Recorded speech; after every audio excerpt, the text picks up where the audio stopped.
Prihraničné mestá Skalica a Moravská Strážnice majú veľa spoločného. Bohatú históriu, vinice, Baťov kanál.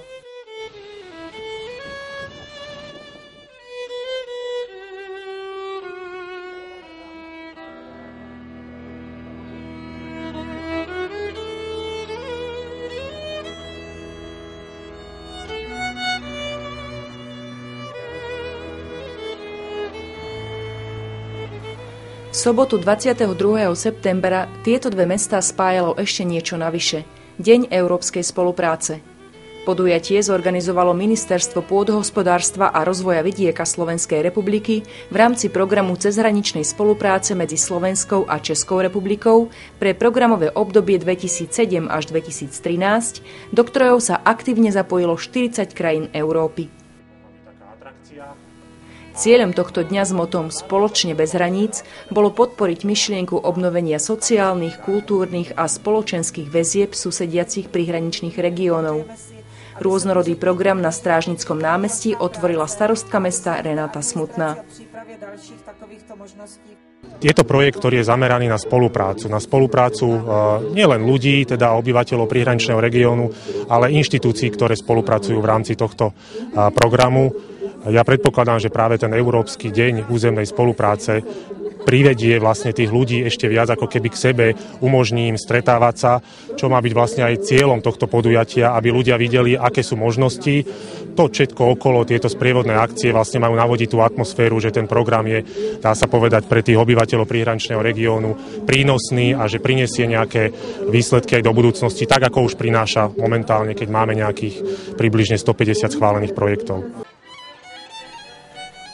Ukážky úspešných projektov prezentovali priamo na Strážnickom námestí, kde boli rozmiestnené i stánky tradičných ľudových remeselníkov.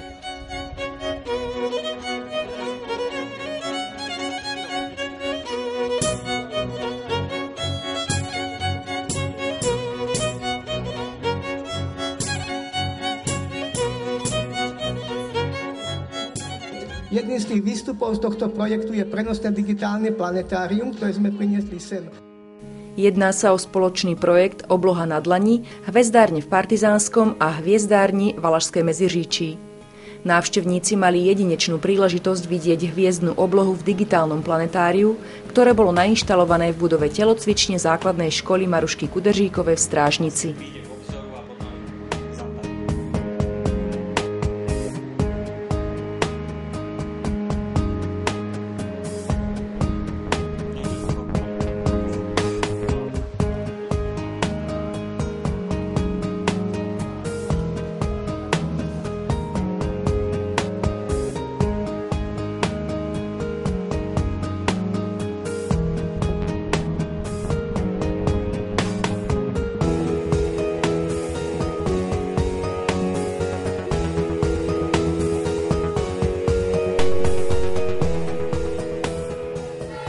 Vystúpenie detského folklórneho súboru Makovníček bolo ukážkou ďalšieho úspešne zrealizovaného projektu s názvom Deti, písničky a tance neznají hranice.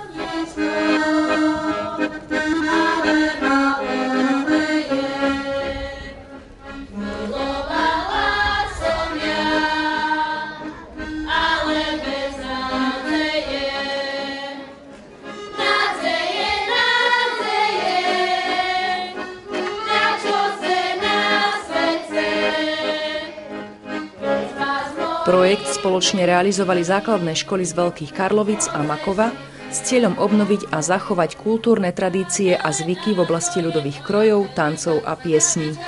Ako bolo vidieť na vystúpení folklórneho súboru Makovníček, do projektu sa podarilo aktívne zapojiť mladú generáciu.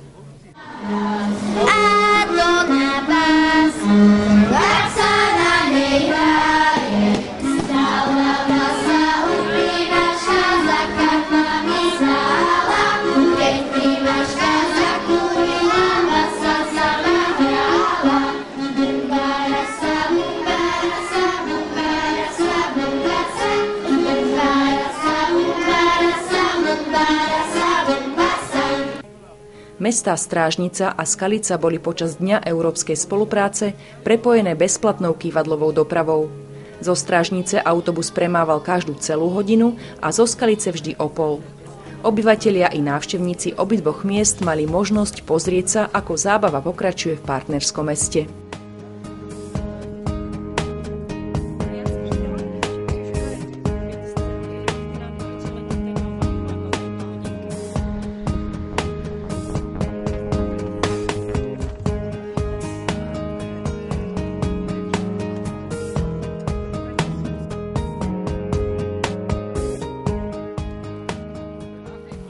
V Skalici boli pri vstupe do františkánskej záhrady umiestnené 2 stánky s ukážkami remesiel, stánok s propagačnými materiálmi a priestor s detskými atrakciami.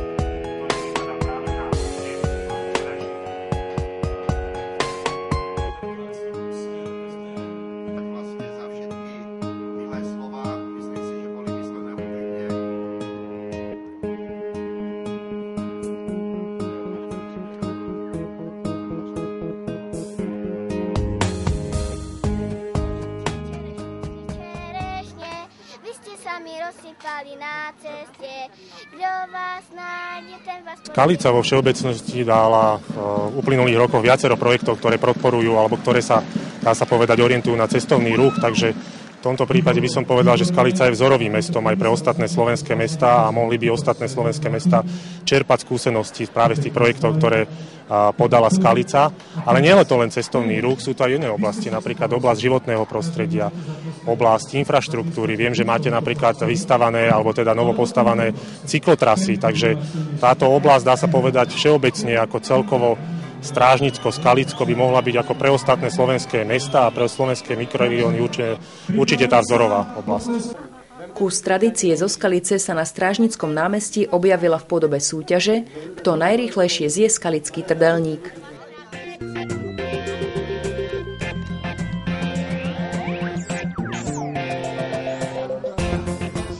Výhodu mali súťažiaci s prázdnym žalúdkom a chuťovými pohárikmi nastavenými na túto obľúbenú skalickú pochúťku.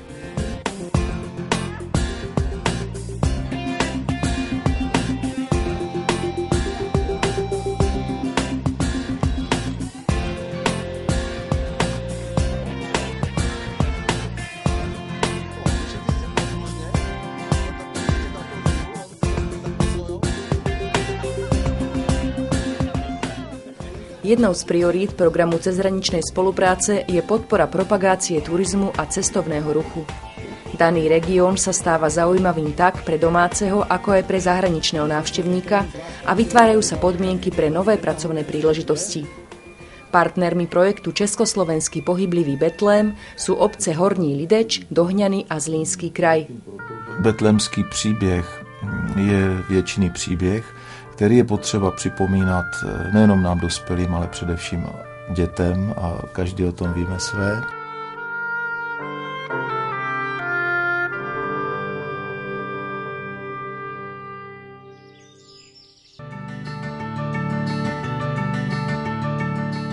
No a nechtěli jsme samozřejmě zapomnět ani na tu naši vesnici, tak jsme se pokusili zachytit právě v těch vyřezávaných modelech a v těch dřevořezbách ty staré dřevěničky, ty staré stodoly, ty objekty, o kterých si myslíme, že už tady dlouho být nemusí. Priebeh výstavby pohyblivého Betlehemu mapovala výstava nainštalovaná v priestoroch Strážnickej radnice.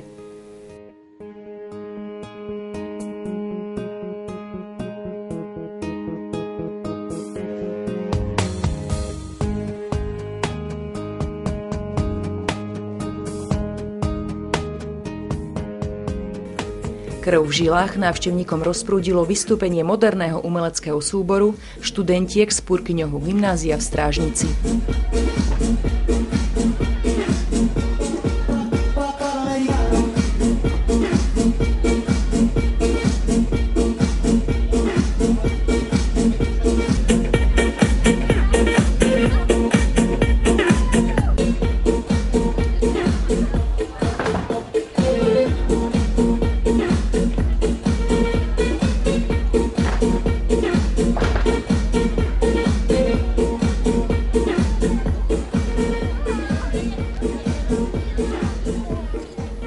Program cezhraničnej spolupráce podporuje aj projekty zamerané na ochranu životného prostredia. Pekným príkladom je projekt s názvom Návrat orla skalního do Českej republiky. De facto 6 rokov biežel práve pod Európskou únií nebo pod... Hlavným cieľom projektu je vrátiť do českej prírody dravca, ktorý tam naposledy hniezdil pred viac ako 100 rokmi, a zvýšiť povedomie o ochrane prírody so zameraním na orla skalného v Moravsko-Sliezskom, Zlínskom a Žilinskom kraji.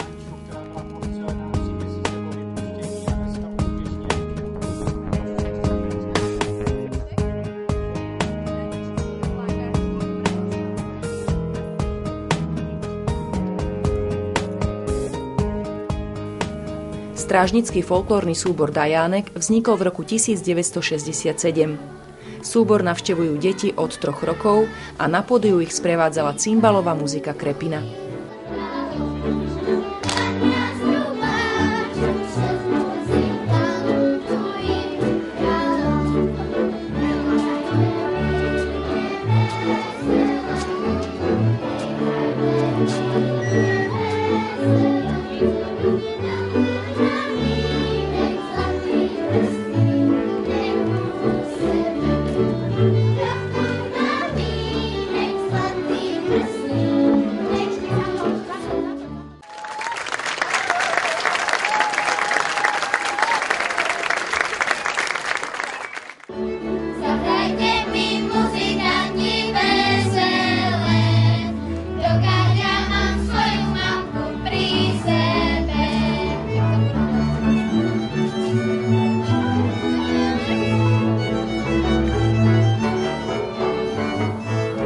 Projekt Spoj sa s prírodou, ktorého hlavným cieľom je posilnenie cezhraničnej spolupráce organizácií zo Slovenska a Čiech v otázkach globálneho rozvojového vzdelávania, na Strážnickom námestí prezentovali interaktívnou formou. Na prvej kartičke máme túto otázku.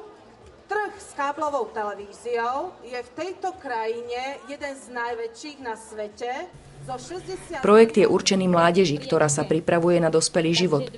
Práve im bolo najbližšie i vystúpenie folklórneho súboru Dajánek, ktorý všetkým návštevníkom ukázal, že sa nezameriavajú len na ľudový, ale aj na moderný tanec, street dance a step.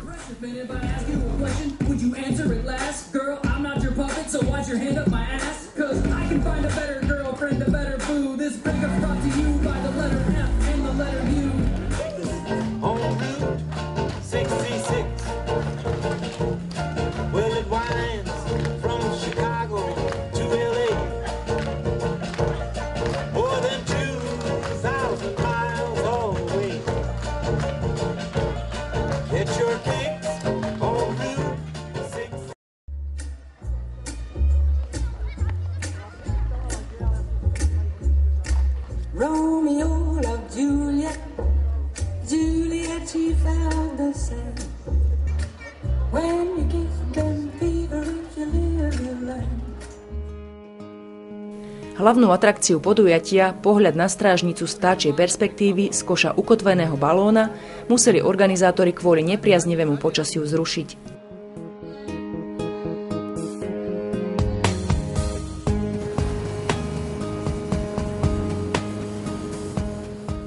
Návštevníci sa tak mohli pokochať výrobkami tradičných remeselníkov, ktoré hýrili farbami, chuťami i dobrými nápadmi.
Opletený demižón či prútený košík si mohli záujemcovia nielen kúpiť, ale vyskúšať si vlastnú šikovnosť v súťaži v pletení korbáčov, ktorá bola súčasťou projektu Propagácia tradičného remesla košikárstva.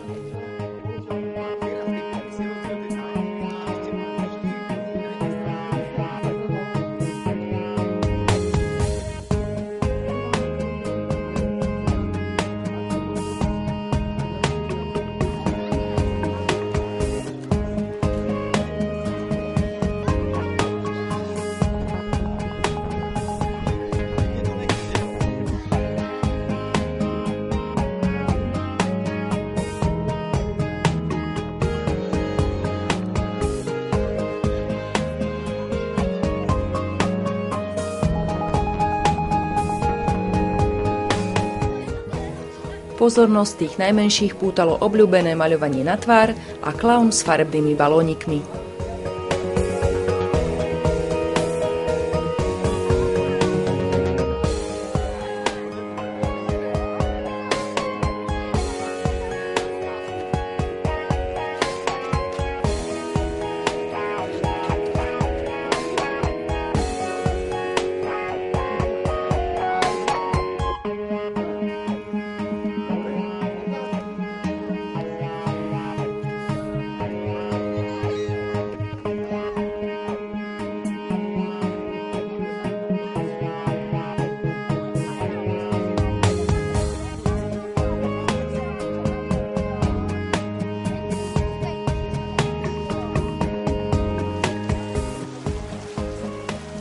Vydarené podujatie na chvíľu prerušil dážď, ale hneď ako sa vyčasilo, ožili na pódiu historické udalosti a tradície.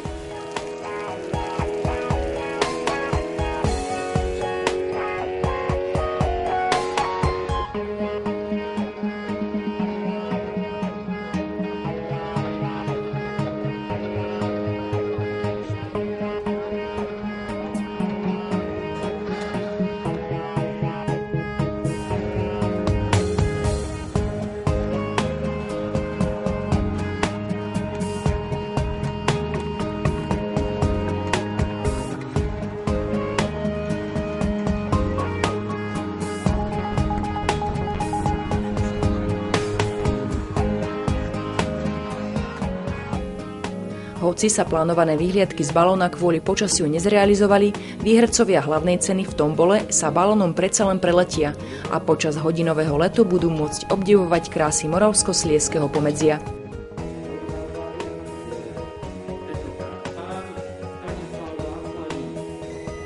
Za jeden deň sa organizátorom podarilo takmer nemožné.